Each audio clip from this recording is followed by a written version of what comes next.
মানুষ নির্বাচনে যেভাবে অংশগ্রহণ করেছে এটা সারা বাংলার ফেনোমেনা।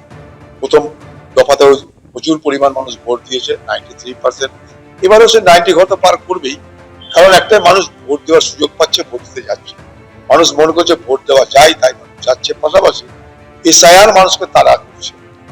মানুষ মনে করছে যে নির্বাচনে অংশগ্রহণ না করলে আগামী দিনে নাগরিকত্বের পরিচয় সংকট। এই দুটো বিষয়। ক্যানিং পশ্চিম কেন্দ্রের ছবি রাখবো আপনাদের সামনে। 112 নম্বর বুথে উত্তেজনা তৈরি হয়েছে।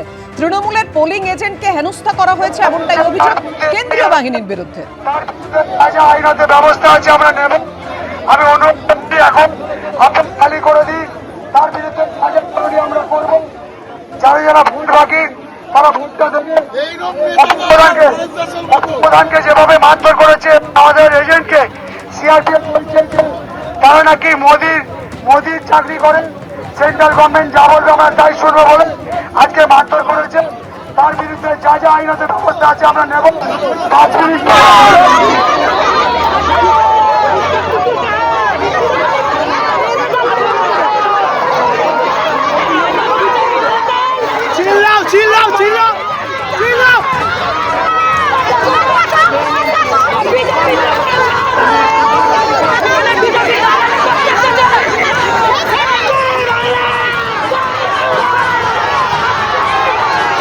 কথা বলবো, আমাদের সঙ্গে রয়েছেন আমাদের প্রতিনিধি হিন্দল দে। হিন্দল, ছবিটা আমরা দেখতে পাচ্ছি ক্যানিং পশ্চিম কেন্দ্রের 112 নম্বর বুথে ঠিক কি ঘটেছে, কি অভিযোগ?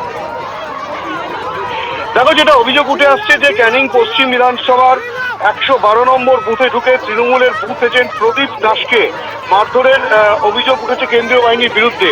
যদিও আরেক তরফ থেকে অর্থাৎ বিরোধীরা যেটা অভিযোগ করছেন যে এই প্রদীপ দাস সেন্ট্রাল ফোর্সের সঙ্গে কিন্তু দুর্ব্যবহার করে, দীর্ঘক্ষণ ধরে তার সঙ্গে বাকবিতণ্ডা হয় এবং তার পরবর্তী ক্ষেত্রে কিন্তু এই প্রদীপ দাসকে সেখান থেকে বার করে দেয় কেন্দ্রীয় বাহিনী।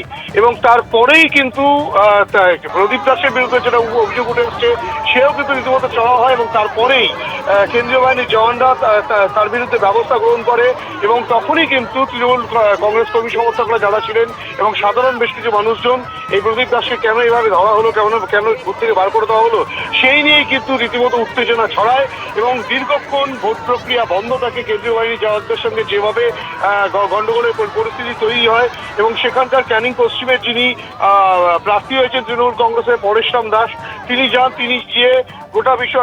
তিনি যাওয়ার পরে গোটা বিষয়টির উপরে মধ্যস্থতা করেন, মাইকিং করে সাধারণ মানুষকে এবং দলীয় কর্মীদের শান্ত করার প্রচেষ্টা তিনি চালান।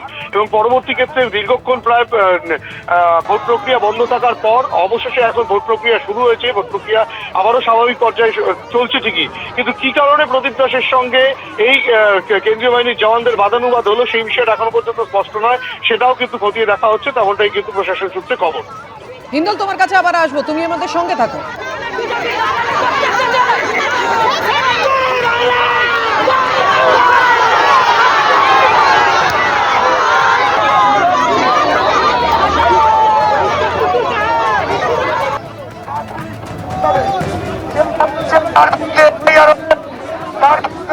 আইনত ব্যবস্থা আছে আমরা নেব। আমি অনুরোধ করছি এখন আপনার খালি করে দিই, তার বিরুদ্ধে আমরা করব। যারা যারা ভোট বাকি তারা ভোটটা দেবে। এবিপি আনন্দ, এগিয়ে থাকে, এগিয়ে রাখে।